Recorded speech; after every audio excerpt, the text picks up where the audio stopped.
আমরা এই মুহূর্তে পৌঁছে গেছি কমরেড আনিসুর রহমান সাহেবের কাছে। তিনি তিনি তিনি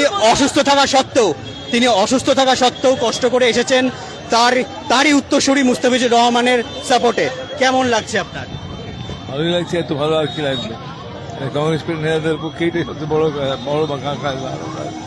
এতগুলো লোককে এত পাওয়া এবং লড়াই করতে এসছে কম ব্যাপার। আমাদের অভিনন্দন গোটা পার্টির পক্ষ থেকে সবাইকে অভিনন্দন আছে। আপনি আমরা এর আগে আপনার কাছে পৌঁছেছিলাম, আপনি প্রথম থেকে তার উপর সম্পূর্ণ ভরসা রেখেছিলেন যে তিনি জিতবে। এখন আজকে প্রায় প্রথম রাউন্ড গণনা থেকেই তিনি এগিয়েছিলেন এখানকার শাসক দলের প্রার্থীর থেকে। এর কোনো কারণ বলে মনে করছেন আপনি? সেরকম কারণ ভাবছি না, তো ভাবছি এই কথা। সেই সময় যখন আমরা এখানে এলাম সব লোকজন নিয়ে তাদেরকে নিজে ঐক্য গড়ে তুলে কম ব্যাপার না। বিশেষ করে কয়েক হাজার মানুষরা অংশ নিয়েছে, কি অভিনন্দন জানাবো। তাদের সরকার তৈরি করলো, কম কথা না, এটা দেখে অভিনন্দন আছে। এখানকার কর্মী সমর্থকদের এত উল্লাস, আমরা সকালবেলায় যখন এসেছিলাম তখন থেকে তারা লাল আবির খেলা শুরু করে দিয়েছিলেন। এখন মুস্তাফিজুর রহমান রানার বাইরে বেরোনোর অপেক্ষায় তারা আছেন। কি মনে করছেন, বাইরে বেরোলে প্রথম প্রতিক্রিয়া কি হবে?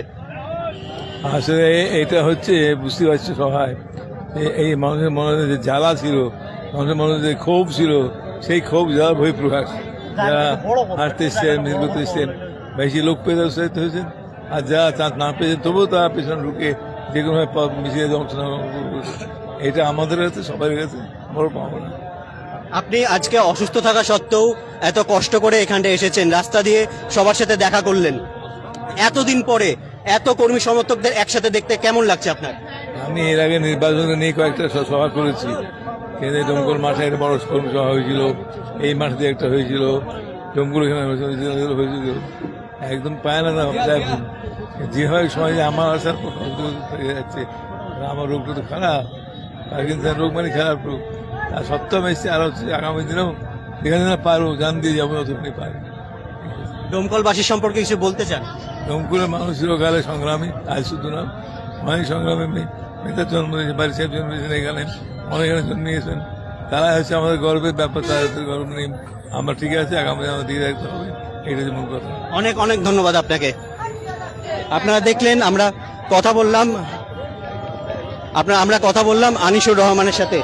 তিনি বলছেন যে মানুষের এতদিনের যে ক্ষোভ, এতদিনের যে জ্বালা, তার উচ্ছ্বাসই আজকে বেরিয়ে এসেছে সাধারণ মানুষদের মধ্যে।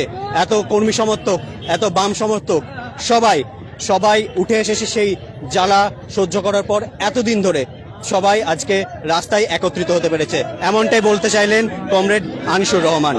আমরা দেখলাম এখানটায় অন্যান্য কর্মী সমর্থকরা তাকে মালা দিয়ে বরণ করলেন, এখন তার স্লোগান দিচ্ছেন এবং ফুল ছেড়াচ্ছেন তার উপর।